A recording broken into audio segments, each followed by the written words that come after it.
Fala, galera do YouTube. Não. Gente, a gente vai começar hoje a primeira carta de Timóteo. E alguém começou a riscar ali na tela. Se tu quiser riscar, tá ali pra riscar, tá, Henrique? Ah, não. Tipo, fazer um riscão assim, tá errado. Não, Capaz. brincadeira. Então, gente, a gente vai falar sobre Timóteo. E o Henrique, quando ele falou semana passada sobre essa carta, sugeriu. Eu fiquei bem empolgado porque eu gosto da pessoa do Timóteo. Ele é legal, me identifico com ele em algumas coisas. Principalmente a questão da dor de barriga dele, assim, porque quando eu fico nervoso eu tenho dor de barriga também. Inclusive, nesse processo de estudar eu fiquei um pouquinho nervoso. Mas acho que essas cartas de Timóteo falam muito justamente sobre isso, assim, é o encorajamento de Paulo, que é um cara mais velho, né, para o discípulo dele mais novo, que está com uma missão difícil aí de cumprir, que a gente vai descobrir um pouquinho mais durante a carta, tá? Mas para começar, eu queria perguntar para vocês assim sobre profissões, assim, qual que seria a profissão mais difícil de todas, assim, para a gente refletir um pouco, tá? Talvez a gente pudesse pensar que é um neurocirurgião, que tem toda aquela questão de ter que mexer na cabeça da pessoa e tem que ter toda aquela precisão, ou aquela galera do circo, trapezista, né, que corre risco de vida praticamente todos os dias. Ou também uma das profissões assim, que eu acho que deve ser super difícil, aqueles caras que controlam o tráfego aéreo, né, que tem que cuidar para toda aquela quantidade de avião imensa que está sobrevoando aí todo dia não colidir. Mas se a gente perguntasse para Paulo, tá, é uma suposição, tá? Talvez ele falasse que a profissão mais difícil de ser cumprida é a profissão de ser pastor, tá? Por quê? Porque Paulo, ele viajava aí por tudo que é lugar, nas viagens missionárias dele, ele começava novas igrejas, só que o bom funcionamento dessas igrejas, né, se elas funcionavam bem ou não, dependia muito da figura do cara da liderança, do cara do pastor, que aí a gente percebe o quão diferentes são as várias habilidades que um pastor tem que ter, desde a questão administrativa, desde a questão assim do psicológico das pessoas, o lidar com as tretas, assim, ser firme. Existem várias qualidades. Ser um bom comunicador, a gente percebe nossos pastores que até youtuber eles tiveram que virar basicamente nessa quarentena, né? Então são várias coisas que tu precisa desempenhar. E 1 Timóteo, junto com 2 Timóteo e Tito, são conhecidas como cartas pastorais, porque elas são dirigidas para alguém que está fazendo parte da liderança de uma igreja, né? E por causa disso, dentro dela tem vários princípios para quem está nesse papel como de um pastor, tá? Apesar de Timóteo não ser o pastor, ele está indo mandado por Paulo para essa igreja para resolver umas tretas e resolver várias questões que têm acontecido na igreja de Éfeso, tá? Que a gente vai ver daqui a pouco, tá? Todos esses próximos slides eu trouxe basicamente o que está escrito na NAA, que é a Bíblia que a gente está estudando junto com o Henrique. Tá? Então, basicamente só trouxe essas coisas aqui para a gente ler juntos, tá? O autor, o versículo 1, ele já chega falando claramente que é Paulo. Ele já fala, eu sou o Paulo que está escrevendo. E sempre foi considerado universalmente que foi Paulo. Nos últimos 200 anos começou a surgir diferentes como eu posso dizer, estudos teológicos e umas pessoas assim que são mais críticas em relação, querem contestar as coisas que estão na Bíblia, né? E surgiu alguns pensamentos de pessoas que acreditam que não foi Paulo que escreveu.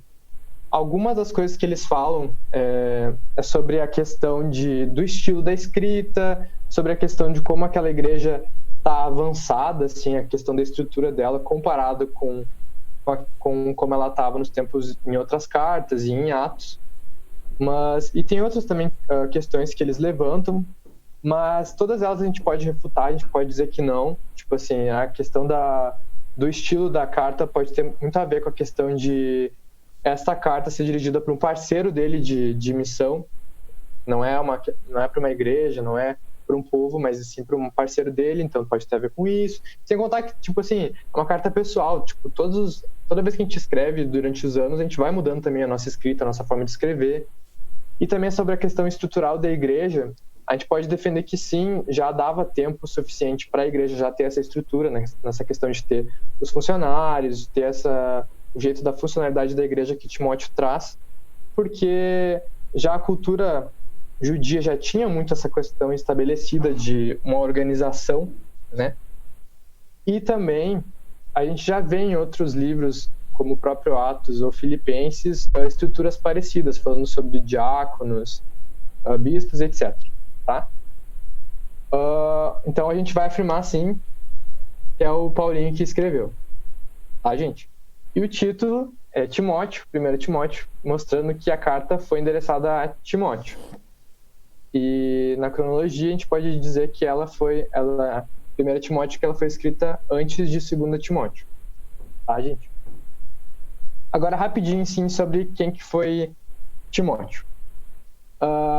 Timóteo, a Bíblia fala sobre a mãe dele e a avó dele, que eram judias e foram convertidas pelo cristianismo. A gente não sabe muito sobre o pai dele, mas a gente só sabe que ele era um cara grego. Então, Timóteo ele veio dessas duas culturas diferentes, mas ele foi ensinado... Ai, meu Deus, tem uma mão ali levantada. É o Gui. Pode falar. Timóteo, ele foi criado só pela mãe e pela avó dele? Então, a gente não sabe. Possivelmente o pai dele tivesse morto já, porque a gente não tem muita... Não fala nada do pai dele, só fala que o pai dele era grego. Fala mais da mãe e da avó dele, que tinham se convertido ao cristianismo, que eram exemplos assim, de cristãs, que cometiam boas obras, etc. Mas não está escrito que ele foi criado só pelas duas, tá? Uhum. Mas dá a entender que sim. E daí fala que desde de pequeno ele sempre foi bem instruído em questão da Bíblia. Tanto é que numa das viagens missionárias, Paulo encontra ele, quando ele já é um pouco mais velho. Meu pai diz, de acordo com meu pai, né? Ele disse que ele tinha aproximadamente uns 17 anos, assim, então ele é um conformado teen, tá?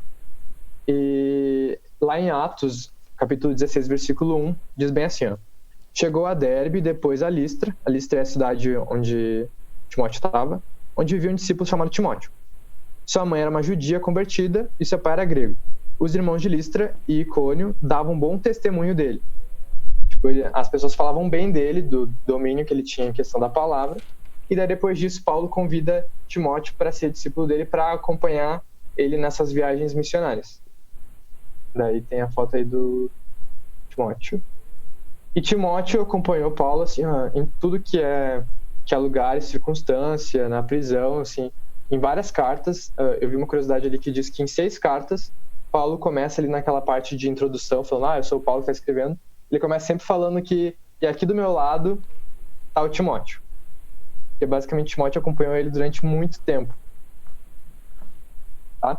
E daí depois a gente vai ver que quando acontecia alguma circunstância em que Paulo não podia estar para ajudar alguma igreja, Paulo costumava mandou mais de uma vez Timóteo no lugar dele.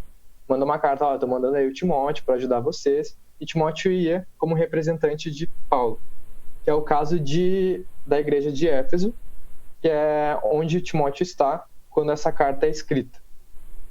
Tá? Matheus, uma coisa interessante que eles estão familiarizados é que essa igreja é aquela que abandonou o primeiro amor, a igreja de Éfeso, a crítica lá em Apocalipse. Uhum. Que a gente falou sobre a igreja nos teens, a gente sabe que essa igreja foi pastoreada por Paulo e por João, né? Então eles eram bons de doutrina, mas eles acabaram meio que esfriando na questão do amor, né? Isso aí. Tanto é que eu acredito também em Apocalipse, né, que falava que eles eram bons em doutrinas, que eles recusavam os falsos ensinamentos. Uhum. Essa carta de 1 Timóteo, esse é o ponto central assim da carta. É tirar a galera que está falando falsas doutrinas. Uhum. Timóteo tinha essa missão central. Então, talvez até isso que é falado em Apocalipse tenha também sido resultado, essa questão da doutrina, né? Uhum. Com esse trabalho que foi feito aqui, que a gente vê acontecendo em 1 Timóteo. Isso. Tá. A data. Tradicionalmente, né, a gente afirma que Paulo ele foi libertado do seu primeiro aprisionamento romano, primeira vez que ele foi preso. Depois disso, ele continuou o trabalho dele missionário e ele foi preso uma segunda vez. E daí, depois dessa vez, foi já quando ele foi sentenciado à morte. Tá? Assim, a 1 Timóteo teria sido escrito entre essas duas prisões. Tá? Paulo foi libertado por volta de 62 depois de Cristo e ele foi morto por volta de 68 depois de Cristo. Então, essa carta pode ter sido escrita ali entre 65 depois de Cristo, tá, gente? Aqui eu trouxe só uma visão assim pra gente ver é uma foto da Bíblia, DNA. Aí a morte de Cristo, morte e ressurreição foi ali por 33 ou 30 depois de Cristo. Paulo ele é convertido por 33, 34. E daí acontece um monte de coisa, viagens de Paulo a Jerusalém, acontece as 3 viagens missionárias de Paulo que Atos narra, e daí no final de Atos a gente vê que Paulo ele está preso em Roma, uma prisão domiciliar, tá? Ali acaba Atos.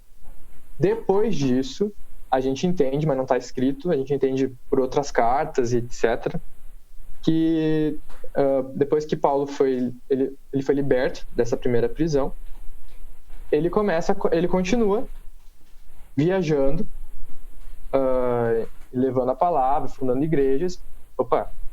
E daí nessas novas viagens aí que já não estão em Atos, que foi escrito a carta de 1 Timóteo, porque neste contexto Paulo ele envia Timóteo para lá para resolver essa questão das doutrinas que estavam chegando lá falsas. Ele vai para outro lugar, neste outro que dizem que é lá na Macedônia, em Filipos. Lá ele escreve essa carta, ele vê que ele não vai poder ir tão cedo lá para Éfeso, ele manda essa carta para Timóteo para ajudar ele com as questões que ele foi lá para fazer, né? Várias dicas e etc. Tá. O tema dessa carta, tá? O tema principal é que o Evangelho ele produz mudanças práticas e visíveis nas vidas que creem nele. Embora, muitas vezes a gente pode confundir, achar que por ter vários ensinamentos pastorais, várias dicas assim, bem práticas do que fazer em várias situações que acontecem dentro da igreja, tudo isso tem a ver com a mudança que o Evangelho causa nas nossas vidas, tá? Então não tira este como o tema principal da carta. Tá? Propósito, ocasião e contexto. Paulo escreveu 1 Timóteo com o objetivo de aconselhar o seu jovem parceiro de ministério, Timóteo, a respeito dos assuntos que estavam surgindo na igreja de Éfeso. Quando Paulo deixou Timóteo em Éfeso, ele o encarregou especificamente com a tarefa de lidar com os falsos mestres da igreja. Isso aí já foi falado.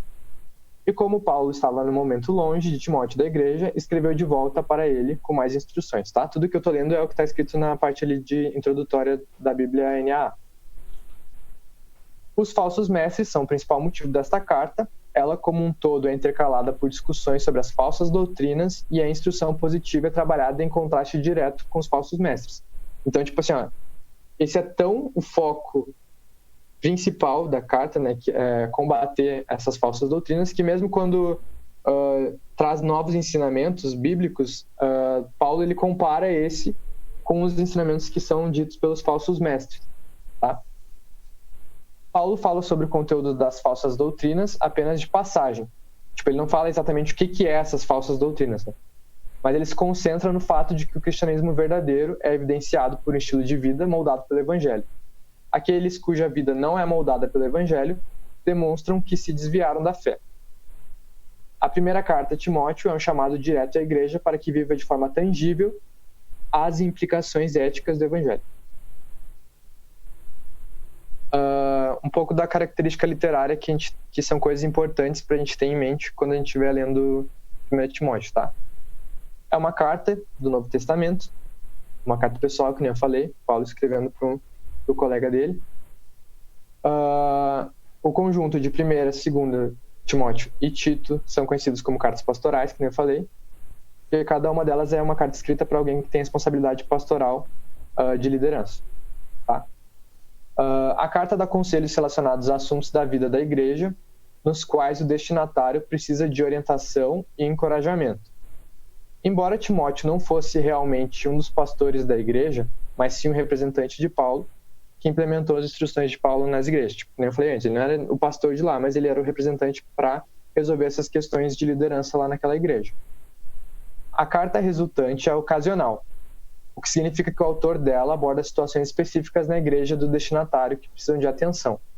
As cartas pastorais não são tratados teológicos em que Paulo sistematicamente explora tópicos na sua escolha. Paulo lida com os tópicos desta carta porque são os que foram levantados. Que nem a gente fala cartas pastorais, mas não é que Paulo chegou e escreveu um livrinho assim de como ser pastor, sabe? Ele se baseia muito no que está escrito nas cartas, no que está acontecendo na igreja. Então ele fala especificamente de fatos que aconteceram e o que deve ocorrer diante desses fatos, o que a liderança deve, como a liderança deve agir, tá? Mateus. É útil considerar toda a carta como uma admoestação formal e de autoridade, uma lista de responsabilidades que Paulo está desafiando e orientando Timóteo a realizar. A postura do autor é de amigo e pai na fé, expressando preocupação pessoal pelo bem-estar de um jovem líder da igreja na qual ele ministra. A preocupação, entre aspas, exagerada da carta é combater as falsas doutrinas e os falsos mestres. Assim, há contrastes detalhados entre liderança espiritual boa e má na igreja, né? Que nem a gente trouxe ali quando a gente começou os slides, né? Paulo, ele tinha uma total noção de como a liderança faz diferença numa igreja e a leva a práticas corretas ou pode destruir toda aquela igreja, né? E é Mateus, muito legal. Pode falar.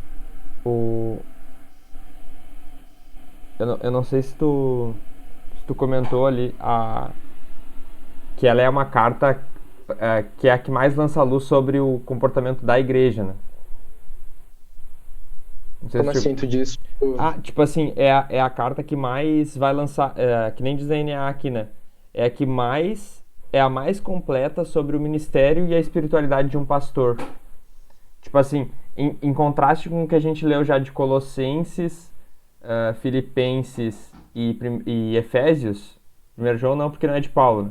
Mas essas três cartas, a gente viu muito que a NA chamou ele de tratado teológico. Um argumento, a quebra daquele argumento, a quebra daquele argumento, a quebra daquele argumento e uma conclusão. Paulo sendo Paulo, né? A raiz de Paulo, assim, aquele sistemático, filosófico. E aqui já em Timóteo já é uma coisa mais, tipo, eu conheço tua avó, cara, eu conheço tua mãe, entendeu? É uma coisa mais, lembra da tua avó, lembra da tua mãe, uma coisa mais amigo, né? Sim, e ela é muito... como eu posso dizer? Ela é muito dia a dia de uma igreja. Também, sabe? Os exemplos que acontecem são exemplos que um pastor pode ler e identificar aquilo ali como praticar na igreja dele, assim. Eu acho que eu cheguei a escrever aqui, ó. Essa é exatamente o que o Henrique falou. Essa parte que eu não sei se tu ia falar. Eu ia, mas falou melhor. Há também listas de qualificações espirituais para os oficiais da igreja, pessoas que participam da liderança em geral, não só pastores, assim como conselhos sobre como cuidar de pessoas com necessidades especiais, como viúvas e servos, que nem eu falei. É totalmente assim o dia a dia, como tu vai lidar com tal situação das viúvas que estão em necessidade. Um dos exemplos assim, que eu acho que é muito legal, como é que tu vai lidar, Timóteo, quando tu tiver que exortar, repreender uma galera que é mais velha que tu. Isso é muito um conselho para um pastor, entendeu? Como é que tu vai corrigir um cara que é muito mais velho que tu? Ainda mais que na época tem toda aquela questão, hoje já tem, né? De respeitar os mais velhos, ou de um mais velho não ter humildade suficiente, às vezes, para receber uma crítica de alguém mais novo, né? Então, tem muitos desses conselhos do dia a dia, e é muito legal. Mas voltando aqui um pouquinho sobre essa questão, pode falar. E ele fala com relação às mulheres, falta 10 minutos, tá, Matheus?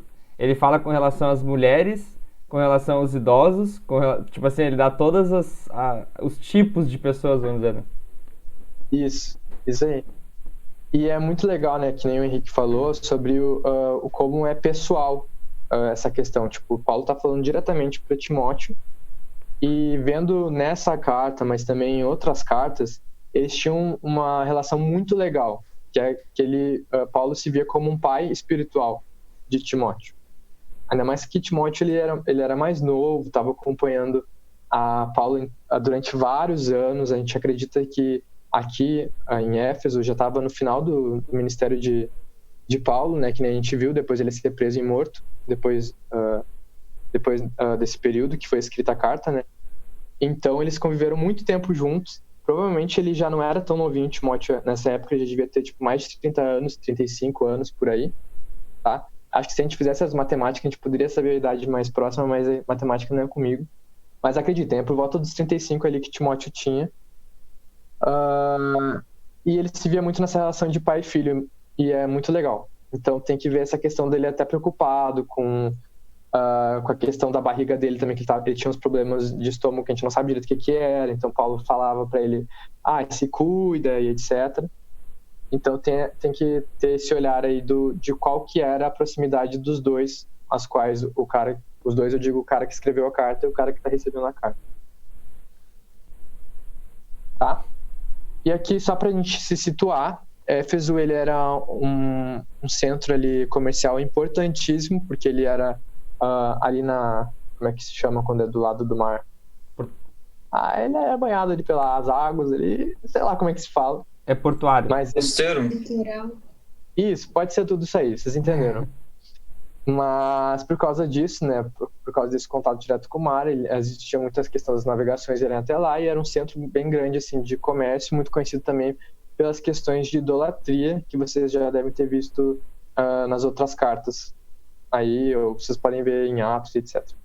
Não vai ser necessariamente a história dessas idolatrias e como que era antes de Paulo, vocês vão ver em outros livros.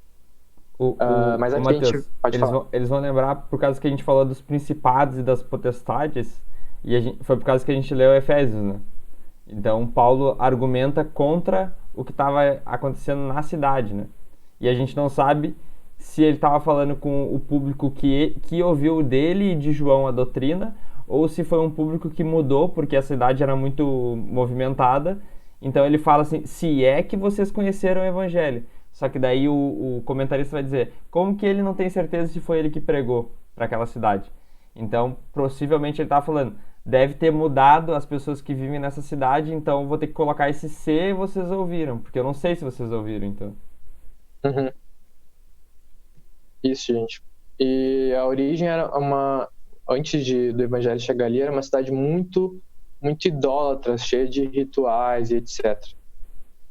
Mas esse mapa aqui é legal pra gente ver como essa galera andava, né? Porque ali, Filipos, ali mais pra... Tem como eu escrever aqui? Tem. Ixi, eu vou escrever nesse negócio então. Aqui, ó, gente. É onde provavelmente Paulo estava quando ele escreveu a carta. E Éfeso é onde Timóteo ele estava, onde era a igreja, tá?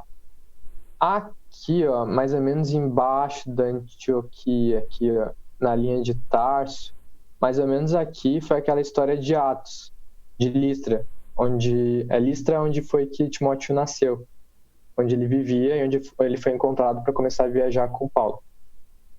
E aqui, lá na esquerda, a gente vê Roma, né? Que foi onde Paulo foi preso 2 vezes e onde, depois de escrever isso, Paulo vai ser morto, e etc. Tá, gente? Então é legal ver como essas coisas são meio longe, né, gente? E como essa galera andava. Mas é isso. Te interrompendo 5 minutos, tem 5 minutos, tá?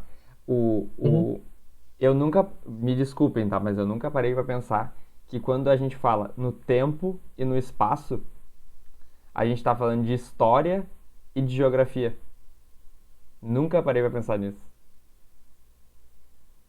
Se é no tempo, é na história. E se é no espaço, é na geografia, entendeu? É na geografia. Esses dias eu tava pensando, mas faz sentido, né? Jesus nasceu no tempo e no espaço. Num local específico, Belém, né? Belém. Jesus nasceu em Belém. E num tempo específico, no ano 0. Então é interessante que o que a gente tá vendo é a realidade, vamos dizer assim, né? Diante dos nossos olhos, do tempo e do espaço. Uhum. E, e é isso, gente. Assim, esse mapa dá para ver um pouquinho os locais onde aconteceram todas essas coisas, né? A infância de Timóteo, o local onde era a igreja, o local de onde foi escrita a carta e o local que antecedeu e depois a carta, né? A escrita da carta, que era onde Paulo estava preso e depois foi solto, e o local onde encerra a história de Paulo também, onde ele vai ser morto. E é isso aí, gente, tá? Deixa eu ver se tem mais algum slide. Ai. Acho que deve ser esse último slide, porque eu não consigo passar. Tá, os assuntos. Não. Até a próxima, não botei. Os assuntos tu não vai pegar agora. Eu pensei não, porque eles vão ser spoilers. Eu acho que eles podem ser debatidos a cada capítulo, a gente identificar qual que é o assunto dele e conversar sobre. Como a gente combinou, né? Eu também li se eu pudesse dar alguma ajuda, mas foi melhor do que eu. Então o resto do livro vai ser com o Matheus. Tem uma parte que eu li aqui, tipo assim, para nós ir dormir pensando, tá? O evangelho produz santidade na vida dos crentes. Não há separação legítima entre crença e comportamento. Não há separação legítima entre crença e comportamento. Tipo, uma das coisas que Paulo estava instruindo Timóteo era que se a pessoa creu, ela vai mudar o comportamento. Se a pessoa se arrependeu, os frutos vão vir. Se a pessoa foi salva, vai existir uma mudança de vida na vida dessa pessoa. Pode ser gradual, a gente não está aqui falando que a pessoa nasceu de novo, agora virou um santo. Mas ele está dizendo, é incongruente tu dizer que tu conheceu Jesus e a tua vida não mudou. É mais ou menos isso, no final, assim. E essa carta vai vir para confirmar isso. Amém? Amém. Vamos tirar um print? Amém. Deixa eu estopiar aqui.